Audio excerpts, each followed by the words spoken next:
الحمد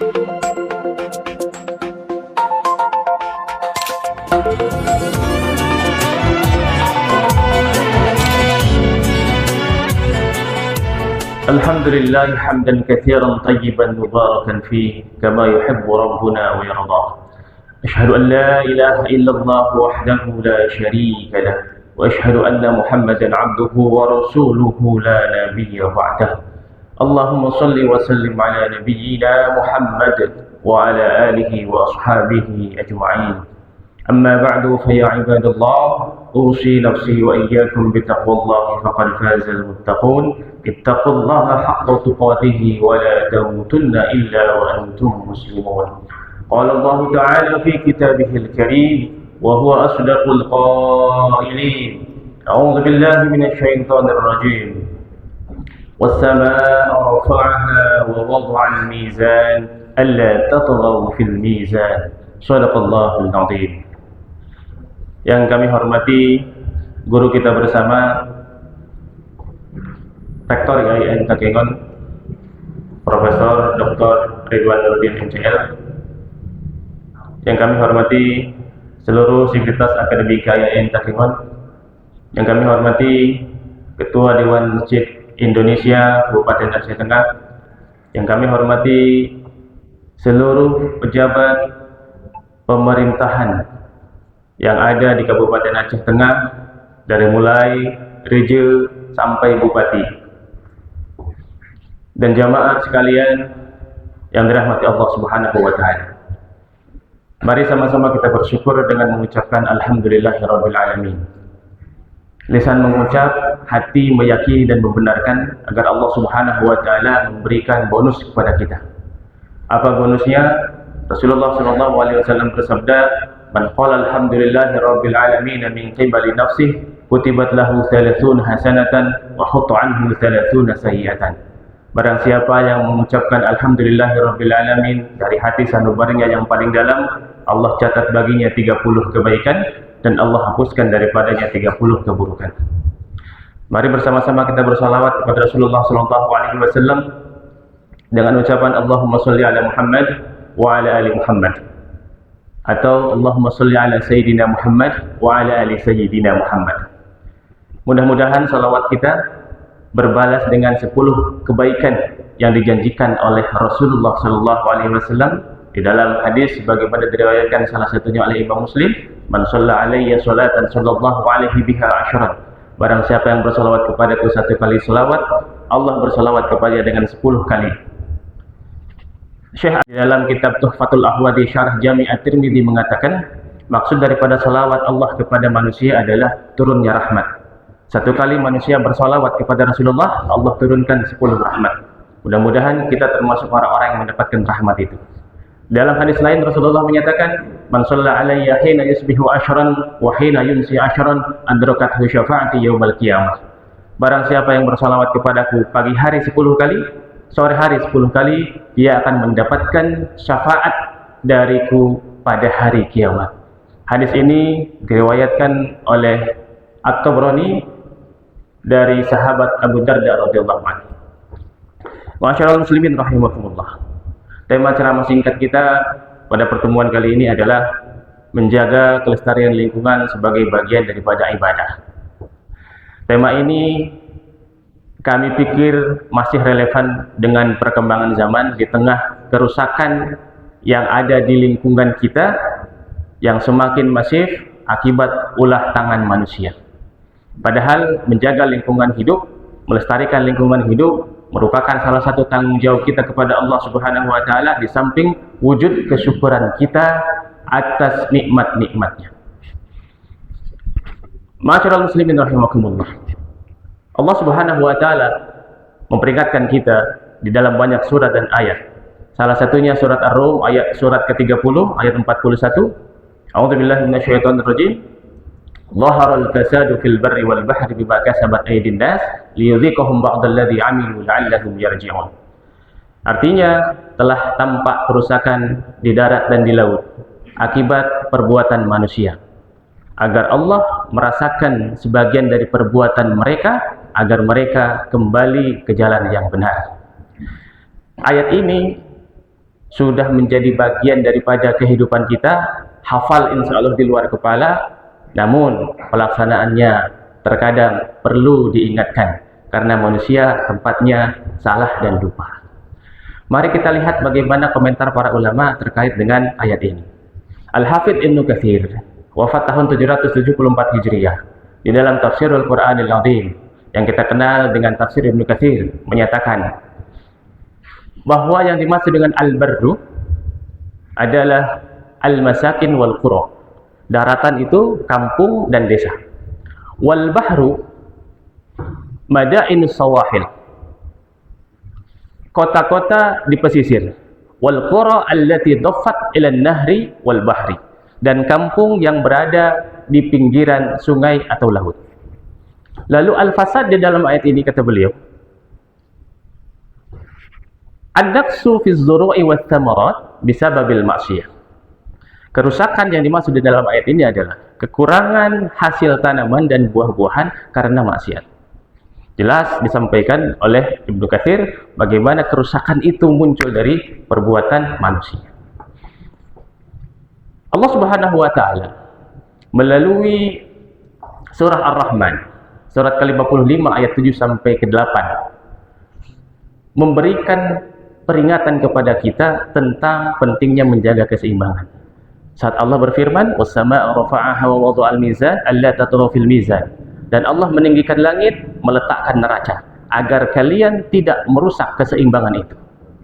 Maka Imam Abu Abdullah Muhammad bin Ahmad bin Abi Bakar Al-Qurtubi, wafat tahun 671 Hijriah, di dalam tafsir Al-Jami' li Ahkamil Quran yang kita kenal dengan tafsir Al-Qurtubi, menyatakan maksud daripada neraca di dalam ayat ini adalah keadilan. Keadilan yang berlaku bagi manusia, keadilan yang berlaku bagi lingkungan. Ma'asyiral muslimin rahimakumullah. Lalu apa langkah konkret yang bisa kita lakukan sebagai seorang muslim dalam rangka berpartisipasi melestarikan lingkungan? Ada 3 langkah minimal yang bisa kita lakukan. Yang pertama, menghindari pemborosan dan perusakan. Sebagaimana firman Allah Subhanahu wa taala di dalam surah Al-Isra surat ke-17 ayat 26 sampai 27. Wala tubadzir tabdzira innal mubadzirina kanu ikhwana syayatin. Artinya, dan janganlah kamu menghambur-hamburkan hartamu secara boros. Sesungguhnya orang yang berbuat demikian adalah ikhwan atau saudara-saudara setan. Imam An-Nawawi, mohon maaf, ada Syekh Nawawi, ada Imam An-Nawawi. Syekh Nawawi Al-Jawi Al-Bantani At-Tannari Asy-Syafi'i dalam tafsir Marah Labid li Kasfi Ma'nal Qur'anil Majid menyatakan bahwa wala tubadzir tabdzira huwa infaqul mal fil ma'siyati wa fil fakhri was sum'ah. Maksud daripada mengeluarkan harta secara boros adalah menggunakan harta yang kita miliki dalam bermaksiat, menggunakan harta yang kita miliki untuk membanggakan diri dan mencari pujian. Bagaimana bentuk maksiat dalam harta? Kita punya harta, kita beli dosa. Kita punya harta, kita beli maksiat. Kita punya uang, kita beli narkoba. Kita punya uang, kita pakai untuk main judi. Kita punya uang, kita pakai untuk mendukung prostitusi. Kita punya uang, kita pakai untuk mengadu domba sesama muslim. Kita punya uang, kita pakai untuk menjalankan premanisme. Tadi disinggung, premanisme itu tidak mungkin berjalan tanpa dukungan biaya. Maka ada orang yang mengeluarkan hartanya untuk menumbuh suburkan premanisme. Lalu ikhwanus syayatin di dalam ayat ini adalah atba'uhum fis sarfi fil maksiyah. Kenapa Allah nyatakan sebagai saudara-saudara setan? Karena manusia yang memiliki karakter ini mengikuti setan dalam maksiat. Setan itu menjadikan segala sesuatu yang Allah anugerahkan kepadanya untuk bermaksiat, melakukan kerusakan di atas permukaan bumi. Ini bagian daripada perhatian kita, sehingga apapun sumber daya yang kita miliki tidak boleh kita gunakan untuk bermaksiat. Listrik tidak boleh kita gunakan untuk maksiat. Air tidak boleh kita gunakan untuk maksiat. Harta benda, apapun itu yang ada di dalam kehidupan kita tidak boleh kita gunakan untuk maksiat. Langkah yang kedua, saat kita menginginkan partisipasi dalam rangka melestarikan lingkungan adalah menanam pohon. Berdasarkan hadis Rasulullah sallallahu alaihi wasallam, "Ma min muslimin yaghrisu gharsan aw yazra'u zar'an, wa yakulu minhu tayrun aw insanun aw bahimatun illa kana lahu bihi shadaqah." Artinya, tidaklah seorang muslim menanam pohon atau menanam tanaman, kemudian dimakan oleh binatang, dimakan oleh manusia, dimakan oleh burung, melainkan baginya pahala sedekah. Hadis ini diriwayatkan oleh Imam Al-Bukhari nomor 2320 dan Imam Muslim nomor 1553. Bagaimana para ulama mengomentari hadis ini? Imam An-Nawawi wafat tahun 676 Hijriah, di dalam kitab Al-Minhaj Syarah Sahih Muslim bin Ibn al-Hajjaj menyatakan, fi hadal hadis fadilatul gharsi wa zar'i. Hadis ini menunjukkan keutamaan menanam pohon dan bercocok tanam. Wa anna ajra fa'ilihi mustamirrun ma dama al-gharsu aw az-zar'u baqiyan. Dan pahala pelakunya terus mengalir selama tanaman itu masih ada. Sawa'un akalahu al-adami awil hayawan awil toir, baik dimakan oleh manusia, binatang ataupun burung. Fakullu dzalika shadaqah, semuanya bernilai sedekah. Kenapa dikatakan demikian? Imam An-Nawawi kemudian menyatakan, li'annahu tasabbaba fi wujudihi wa intifa'il khalqi bihi. Karena pelakunya, orang yang menanamnya, dia telah menghadirkan manfaat bagi orang lain, manfaat bagi makhluk lain. Senada dengan ini, hadis lain menyatakan, in qamatis sa'ah wa biyadi ahadikum fasilatun fa in istata'a alla yakuma hatta yaghrisaha falyaf'al.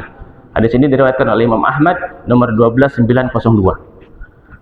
Artinya, jika kiamat terjadi dan di tangan salah seorang kalian ada bibit tanaman, maka sebelum kiamat itu benar-benar terjadi, kata Rasulullah, dan dia masih mampu untuk menanam bibit tanaman itu, falyaf'al, hendaklah dia melakukannya. Imam Al-Munawi wafat tahun 1031 Hijriah, di dalam kitab Faidul Qadir Syarhul Jami' As-Shaghir menyatakan, fi hadal hadis hathun 'alal gharsi. Hadis ini mengandung motivasi untuk menanam. Wa fi hadal hadis tanbihun, dan dalam hadis ini ada peringatan. Peringatan untuk apa? Untuk bersegera melakukan amal soleh. Wa anta fi yadika fasilatun, dan saat di tanganmu ada bibit pohon, kata beliau. Fa in qadarta ala an taquma as-sa'atu hatta tagrisaha fagrisha.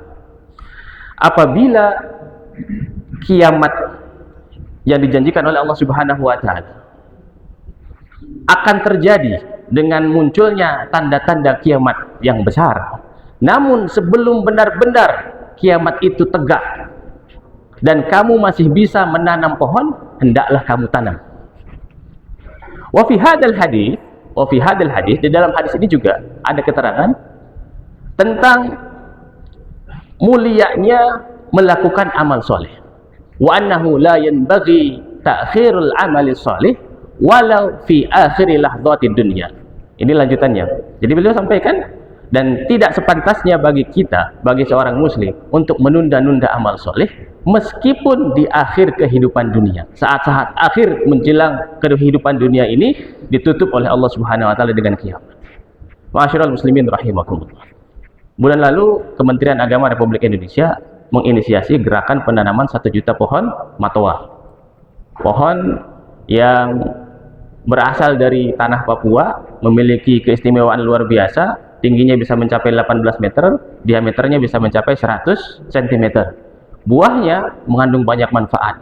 Salah satunya bisa mengurangi resiko jantung koroner.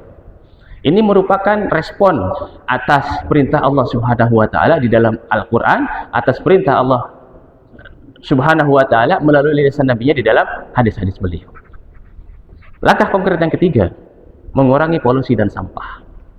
Sebagaimana Rasulullah sallallahu alaihi wasallam menyampaikan, tumitul ada anit tariqi shadaqatun menghilangkan gangguan dari jalan bernilai sedekah. Hadis ini salah satunya diriwayatkan oleh Imam Muslim nomor 1009. Apa keterangan tentang ada? Ada atau gangguan di dalam hadis ini disampaikan oleh Imam Ibnu Mandur yang wafat tahun 711 Hijriah di dalam kitab Lisanul Arab.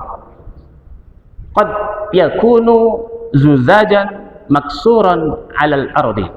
Gangguan itu bentuknya bisa berupa pecahan kaca yang ada di jalan, au ghusna syajaratin, atau batang pohon, au syaukan, atau duri, au najasatan, atau najis, au kishri fakihatin marmiyin fi tariqil muslimin, atau kulit buah-buahan yang dilemparkan di jalan orang-orang Islam.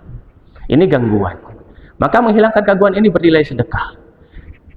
Senada dengan hal ini, Syekh Abdul Karim Al-Khudairi dalam syarah Bulughul Maram menyatakan, hukum mengganggu jalan orang Islam, mengganggu fasilitas umum, dalam hal ini jalan, adalah haram dan pelakunya bisa diancam baik dengan hukuman di dunia, terlebih nanti kalau tidak bertobat mendapatkan bagian akibat di akhirat.